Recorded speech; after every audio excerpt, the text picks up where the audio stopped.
Welcome back to Neuron Express. I am Sakshi and today we are going to start our chapter that is solution. ठीक है, तो class 12 का हमारा ये chapter है solution. आपकी प्रॉब्लम्स का सॉल्यूशन नहीं, बस आपकी केमिस्ट्री के फर्स्ट चैप्टर से रिलेटेड जितने भी आपके सॉल्यूशंस है वो यहाँ पे हो जाएंगे. तो हमारा चैप्टर क्या है? सॉल्यूशन. ठीक है, हम इसको स्टार्ट कर रहे हैं. हमारी डेली लाइफ में हम देखते हैं हम पढ़ क्यों रहे हैं, इसे रीजन क्या है इस चैप्टर को हमारा पढ़ने का, इस चैप्टर को सिलेबस पे ऐड करने का, वो सब हम देखते हैं. ठीक है, अब ध्यान से समझना. अगर हम बात करें फ्लोराइड आयन की, ठीक है, किसकी बात करें हम? फ्लोराइड आयन की. तो अगर हम 1 ppm कंसंट्रेशन लें, ठीक है, अगर हमने क्या किया है, फ्लोराइड आयन की 1 ppm कंसंट्रेशन ली है फ्लोराइड आयन की, तो वो क्या करता है, वो प्रिवेंट करता है टूथ डिके से. ठीक है, वो क्या करेगा? प्रिवेंट करेगा टूथ डिके, हमारे जो टीथ है उनको खराब होने से बचाएगा. ठीक है, बट अगर इसी की कंसंट्रेशन थोड़ी ज्यादा कर दी जाए, 1.5 ppm कर दी जाए, तो अब यही क्या कराएगा? यही आपके टूथ डिके कराएगा, यही आपके दांतों को डैमेज करेगा. ठीक है, बट अगर थोड़ी सी और ज्यादा कर दी जाए, ठीक है, 1 ppm थोड़ी भी 1.5 ppm से, जैसे ही आप इसको 1.5 ppm से ज्यादा करेंगे तो ये यूज होगा एज अ रैट पॉइजन. ठीक है, कैसे यूज करेंगे हम इसको? As a rat poison. तो समझ में आ रहा है? थोड़ी सी भी कंसंट्रेशन अगर ऊपर नीचे हुई तो उसके यूजेस चेंज हो सकते हैं.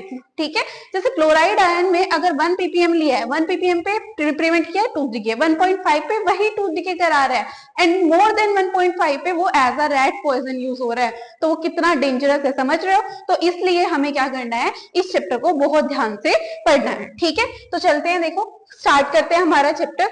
तो हमारा चैप्टर है सॉल्यूशन. तो बेसिकली अगर हम समझें तो हमें सॉल्यूशन देखने पड़ेंगे. जैसे ब्रास है, ब्रास आपने सुना होगा, ब्रोंज होता है. ठीक है, ब्रास, ब्रोंज, जर्मन सिल्वर होता है. ठीक है, ये सब होते हैं. ये सब भी क्या है? हमारे पास सॉल्यूशंस हैं. जो ब्रास है वो क्या है? हमारे पास कॉपर और जिंक का सॉल्यूशन है. ब्रोंज क्या है? हमारे पास कॉपर और टीन का सॉल्यूशन है. नेक्स्ट हमारा क्या है? कॉपर, जिंक और निकल का सॉल्यूशन है. ठीक है, समझ में आ गया? क्लियर है? अब सॉल्यूशन होता क्या है, हम किसको बोलेंगे सॉल्यूशन, एग्जैक्ट डेफिनेशन क्या होगी? ठीक है, तो उससे पहले आपको एक वर्ड पता होना चाहिए, होमोजीनियस. ठीक है, पढ़ के आए हो आप 9th क्लास में होमोजीनियस. क्या होता है होमोजीनियस? ये आप क्या करते हैं, स्कूल में यूनिफॉर्म डाल के जाते हैं ताकि सब लोग एक जैसे दिखाई दे. ठीक है, यही होता है. जैसे पानी है, पानी ऊपर से नीचे तक देखो एक जैसा दिखाई देगा. ठीक है, तो जिसकी यूनिफॉर्म कॉम्पोजिशन हो, ठीक है, जिसकी क्या हो, हमारे पास यूनिफॉर्म कॉम्पोजिशन हो, ऐसी चीज को हम क्या बोलते हैं? होमोजीनियस. ठीक है, तो सॉल्यूशन हमारा क्या है? ध्यान से देखेंगे, सॉल्यूशन क्या होगा? Solution is a homogeneous mixture.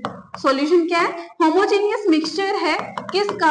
Of 2 और मोर कंपोनेंट. ठीक है, ऑफ 2 और मोर कंपोनेंट. मे बी वो 2 हो सकते हैं, मे बी वो 2 से ज्यादा हो सकते हैं. ठीक है, तो 2 या 2 से ज्यादा कंपोनेंट्स के मिक्सचर को हम क्या बोलते हैं? सॉल्यूशन. क्लियर है?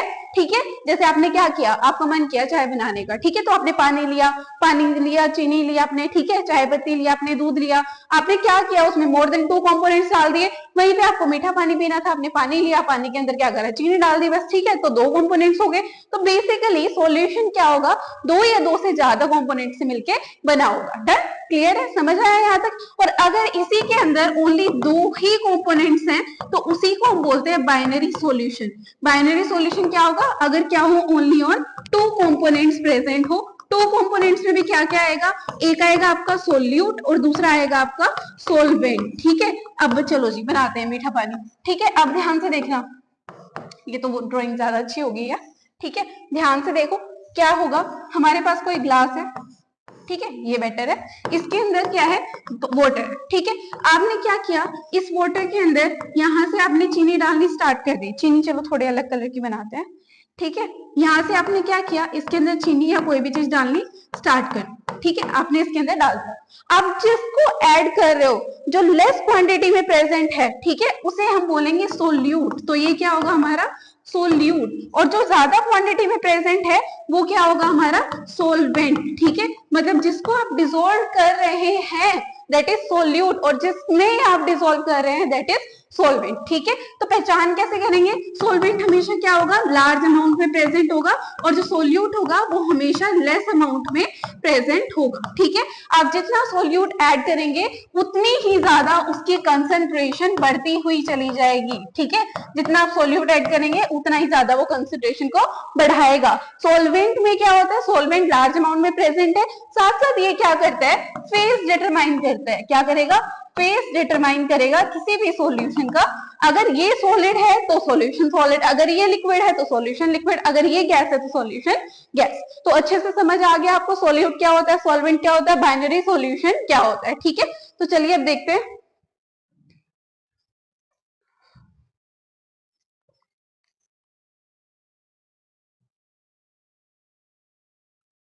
देखिए सॉल्यूशन, सॉल्यूशन में क्या होगा हमारे पास में, मैंने अभी भी आपको समझाया भी था यहाँ पे। ठीक है, देखो सॉल्यूशन क्या होगा, ब्रास किसका बना हुआ होता है, कॉपर और जिंक का। ठीक है, फिर उसके बाद देखो ब्रॉन्ज, ब्रॉन्ज हमारा किसका बना हुआ होता है, कॉपर और टीन से। ठीक है, ब्रॉन्ज हमारा किससे बना हुआ है, कॉपर और टीन से।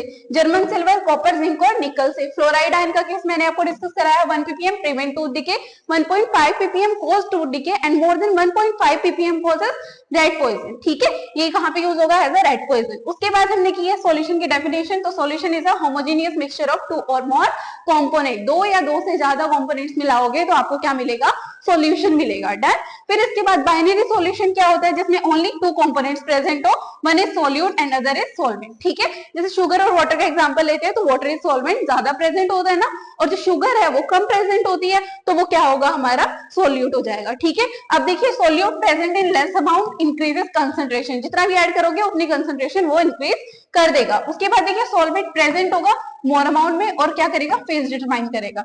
अब हमारे पास कुछ है टाइप्स ऑफ बाइनरी सॉल्यूशन जो आपको बहुत ध्यान से करने हैं। ठीक है, ध्यान से देखना। हमारे पास क्या है, अगर हमारा सॉल्वेंट, जैसा हमारा सॉल्वेंट होगा वैसा ही हमारा सॉल्यूशन आएगा। तो अगर हमारा सॉल्वेंट गैस है, ठीक है, हमारा सॉल्वेंट कैसा है, हमारा गैस है, और हम क्या कर रहे हैं, गैस में सॉलिड मिक्स कर रहे हैं, गैस में हम क्या मिक्स कर रहे हैं, सॉलिड मिक्स कर रहे हैं। ठीक है, for example camphor and nitrogen. ऐसे ही क्या है, गैस में आप लिक्विड मिक्स करते हो। ठीक है, गैस के अंदर लिक्विड मिक्स करना है, क्लोरोफॉर्म होता है, क्लोरोफॉर्म, क्लोरोफॉर्म क्या करता है हमारा, क्लोरोफॉर्म यही तो करता है, अब उसको ओपन करो वो वेपराइज हो जाएगा। ऐसे ही पेट्रोल वगैरह ले सकते हो आप, पेट्रोल क्या होगा, वो भी वेपराइज हो जाएगा। देन हमारे पास आता है गैस इन गैस, ऑक्सीजन और नाइट्रोजन। ठीक है, हमारा जितना भी एटमॉस्फेयर है, एटमॉस्फेयर क्या है, mixture of gases he present है इसके अंदर। ठीक है, गैस इन गैस से डिसॉल्व हो रहे हैं, तो ये तीनों केसेस में सॉल्यूशन कैसा आएगा, गैस, क्योंकि सॉल्वेंट कैसा है, गैस। अब हम देखते हैं लिक्विड। ठीक है, लिक्विड में मिक्स करना है आपको सॉलिड, लिक्विड में सॉलिड, तो जनरली यही सॉल्यूशन देखते हो आप, ग्लूकोज इन वाटर। ठीक है, फिर इसके बाद लिक्विड इन लिक्विड दोनों मिक्स करना है, इथेनॉल इन वाटर, है ना, ये तो पता ही होगा अच्छे से। पानी में क्या मिक्स करी जाती है, इथेनॉल मिक्स करी जाती है। ठीक है, फिर गैस मिक्स करनी है हमने किसके अंदर, लिक्विड के अंदर। ठीक है, गैस हम कैसे करेंगे, वाटर के अंदर एक्वेटिक ऑर्गेनिज्म सर्वाइव कैसे करते हैं, क्योंकि उसमें डिसॉल्व्ड ऑक्सीजन प्रेजेंट होती है। ठीक है, तो ऑक्सीजन इन वाटर, ये देखो इनमें लिक्विड था हमारा सॉल्वेंट, तो पूरा का पूरा हमारा ये सॉल्यूशन भी लिक्विड आएगा। फिर हमारे पास आता है सॉलिड इन सॉलिड। ठीक है, आपको पता है जो गोल्ड होता है, गोल्ड बहुत ज्यादा सॉफ्ट होता है, उसके अंदर कॉपर मिलाया जाता है ताकि उससे ज्वेलरी बनाई जा सके, तो गोल्ड एंड कॉपर, ये क्या हो गया, सॉलिड इन सॉलिड। अब सॉलिड में लिक्विड मिक्स करना है, लिक्विड क्या होती है हमारी, मरकरी, मरकरी को किसी भी मेटल में मिक्स कर दो तो आपके पास क्या बन जाएगा, अमलगम। ठीक है, तो क्या होगा, amalgam of mercury with Na। फिर आपके पास आता है सॉलिड और गैस। ठीक है, सॉलिड में गैस मिक्स करनी है तो क्या होगा, हाइड्रोजन मिक्स कर दो in presence of platinum, platinum कुछ भी। ठीक है, तो इनमें हमारे सॉल्वेंट सारे के सारे क्या है, सॉलिड, तो ये सॉल्यूशन भी हमारा कैसा होगा, सॉलिड होगा। डन, समझ आया टाइप्स ऑफ बाइनरी सॉल्यूशन। अब हम आगे चलते हैं हमारी कंसंट्रेशन टर्म्स पे।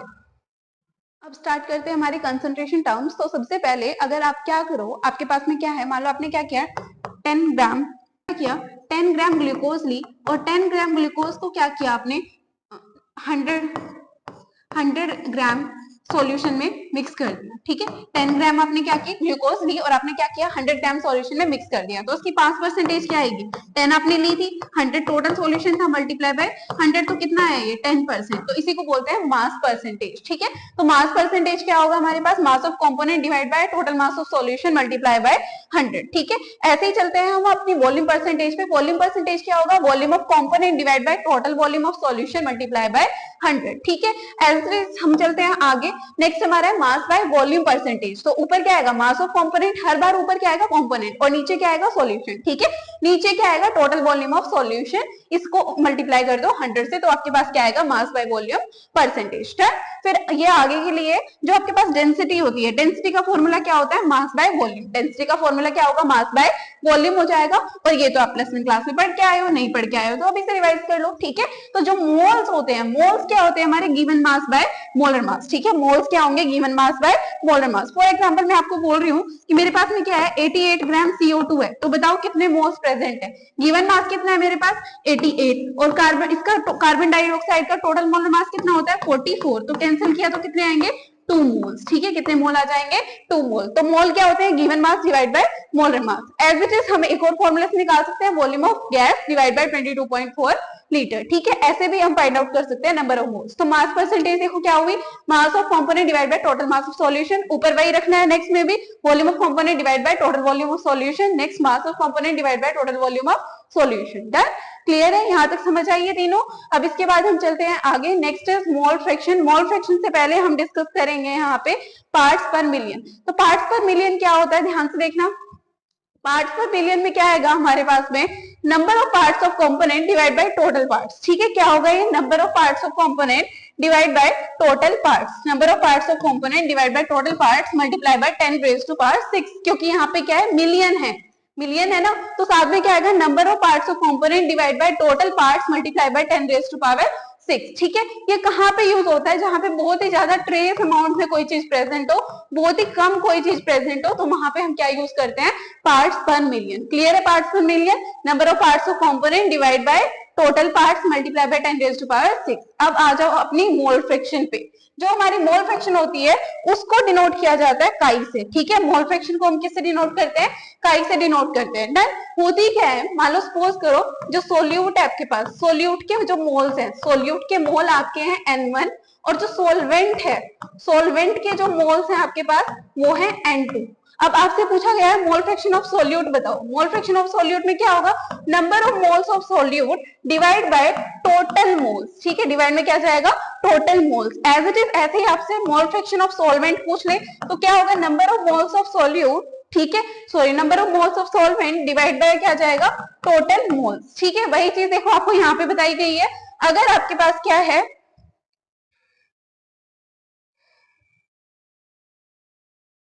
देखो ध्यान से समझना, क्या होगा हमारे पास मोल फ्रैक्शन में, काई से हम इसको डिनोट करेंगे।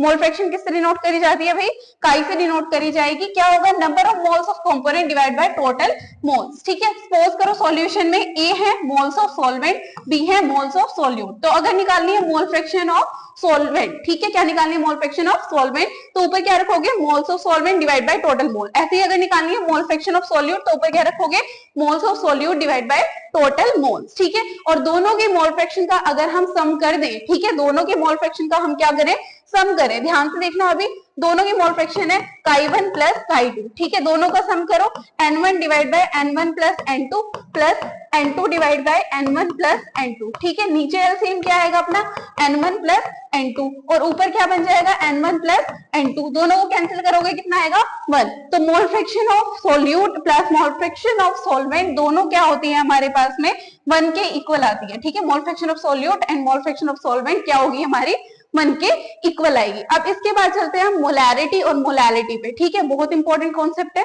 ठीक है, ध्यान से देखना। हमारे next concept that is molarity, बहुत ज्यादा इंपॉर्टेंट है भाई, बहुत ध्यान से समझना है। मोलैरिटी क्या होता है, मोलैरिटी को डिनोट किया जाता है कैपिटल M से, ठीक है। मोलैरिटी को किससे डिनोट करेंगे हम, कैपिटल M से। होता क्या है ये, number of moles of solute divide by volume of solution, ठीक है। डिवाइड बाय क्या आएगा, वॉल्यूम ऑफ सॉल्यूशन। आपको ये पुट करनी पड़ेगी इन लीटर्स, ठीक है। मोलैरिटी क्या होता है, number of moles of solute divide by volume of solution in litres, ठीक है। अगर आप ml में पुट करते हैं, ठीक है, तो ml में अगर आप पुट कर रहे हैं तो नीचे क्या जाएगा, वॉल्यूम, ऊपर जाएगा मल्टीप्लाई बाय 1000, और वॉल्यूम अब आप पुट करेंगे ml में, तो इसको हम क्या बोलते हैं, मोलैरिटी। मोलैरिटी क्या होता है, number of moles of solute present in 1 litre volume of solution. Clear है, तो देखिए मोलैरिटी में क्या होगा, moles of solute divide by volume of solution, होगा क्या, number of moles of solute present per unit volume of solution. Clear है। अगर यही आप फॉर्मूले में देखते हैं तो क्या होगा, number of moles of solute divide by volume of solution in litre, ठीक है। और अगर ये बात करें हम ml में तो क्या होगा, number of moles of solute divide by volume of solution और मल्टीप्लाई बाय 1000। यूनिट क्या बनेगी इसकी, मोल, और नीचे क्या है लीटर, तो क्या बनेगी मोल पर लीटर। ऐसे ही हमारे पास एक और होती है मोलालिटी, जिसको हम डिनोट करते हैं स्मॉल m से। इसमें क्या आता है, number of moles of solute divide by mass of solvent. ठीक है, डिवाइड बाय क्या आएगा, मास ऑफ सोलवेंट, और वो भी आप पुट करेंगे किसमें, केजी में। ठीक है, मास ऑफ सोलवेंट इसको आप किसमें पुट करेंगे, केजी में पुट करेंगे। तो ये हमारा, ठीक है, तो इस तरह से करके हम क्या करेंगे, मोलालिटी फाइंड आउट कर लेंगे। दैट मोलालिटी क्या होता है, number of moles of solute divide by mass of solvent. और एज इट इज यहाँ पे भी रहेगा, अगर आप ये केजी में पुट ना करके ग्राम में पुट करते हैं, तो यहाँ पे क्या होगा, number of moles of solute multiply by 1000 divide by mass of solvent in gram. ठीक है, क्लियर है। वही चीज है, देखो ध्यान से, number of moles of solute present 1 kg weight of solvent, इसको हम क्या बोलेंगे, मोलालिटी। मोलालिटी को डिनोट करते हैं स्मॉल m से। क्या फॉर्मूला बनेगा, number of moles of solute divide by weight of solvent in KG, और अगर केजी हटा दो तो यहाँ पे क्या आ जाएगा, 1000। क्लियर है। अब इन दोनों में से हम प्रेफर किसे करेंगे, पहले में क्या था, number of moles of solute present per unit volume of solution. ठीक है, नेक्स्ट में क्या है, number of moles of solute present in 1 kg of solvent. ठीक है, ये घोलने के बाद की बात कर रहा है, ये घोलने से पहले की बात कर रहा है। क्लियर है। अब एक बात बताओ, इन दोनों में से किसे प्रेफर करेंगे, जो हमारी वॉल्यूम है, वॉल्यूम किस पे डिपेंड करती है, टेम्परेचर पे। अगर टेम्परेचर चेंज हुआ तो वॉल्यूम क्या हो जाएगी, चेंज हो जाएगी। तो जिस भी टर्म में वॉल्यूम आ रही है, सारी की सारी वो टर्म्स चेंज हो जाएंगी। तो हमारी जो मोलैरिटी है, इसमें देखो वॉल्यूम टर्म आ रही है ना, इसमें वॉल्यूम आ रही है, तो टाइम के साथ में क्या करेगी, चेंज कर लेगी। इसके मूड स्विंग्स होने स्टार्ट हो जाएंगे अकॉर्डिंग टू वेदर। जैसे जैसे आप टेम्परेचर चेंज करोगे, अलग अलग वैल्यूज देना स्टार्ट कर देगी। ठीक है, तो that's why we prefer molality over molarity.